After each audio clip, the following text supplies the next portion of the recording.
ခေတ်သစ်ဘောလုံးလောကရဲ့အလှတရားကိုပြန်လည်တက်ဝင်စေခဲ့တဲ့ PSG နဲ့ဘိုင်ယန်တို့ရဲ့ပွဲစဉ်ခေတ်သစ်ဘောလုံးလောကမှာခန်းစစ်ကစားဟန်တွေတေချာတွက်ချက်ထားတဲ့နေစနစ်တွေနဲ့ဆက်စပစ်တွေကိုပဲအဓိကအားပြုလာကြတဲ့ချိန်မှာဘောလုံးကစားနည်းရဲ့အလှတရားဆိုတာဒါမျိုးပါလားလို့အားလုံးကိုသတိရစေမဲ့ပွဲတစ်ပွဲထွက်ပေါ်လာခဲ့ပါတယ်။အဲ့ဒါကတော့ချန်ပီယံလိဆီမီဖိုင်နယ်ပထမကြောမှာ PSG အသင်းကဘိုင်ယန်မြူနစ်အသင်းကို9ဂိုး4ဂိုးနဲ့နိုင်ရရှိခဲ့တဲ့စံချိန်တင်ပွဲစဉ်ပဲဖြစ်ပါတယ်။ မင်္ဂလာပါမြန်မာချင်းနဲ့ဘောလုံးကစားခြင်းသူများအတွက်ဘော်ဒီဘက်လာပါပြီဒီပွဲက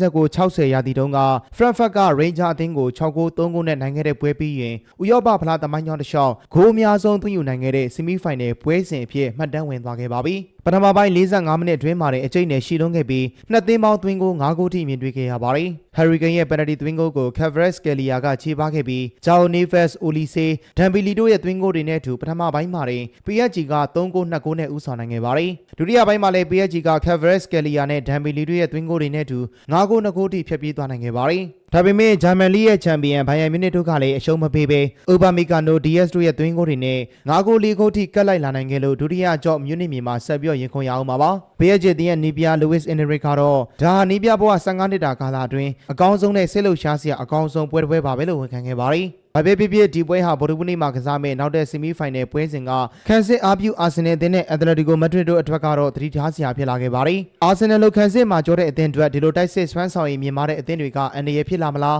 ဒါမှမဟုတ်ခန်းစစ်အသားပေးကစားကွက်နဲ့ပဲချန်ပီယံဆုကိုယူသွားနိုင်မလားဆိုတာကိုတော့ပရိသတ်တွေဆက်လက်စောင့်ကြည့်အောင်မှာပဲဖြစ်ပါတယ်။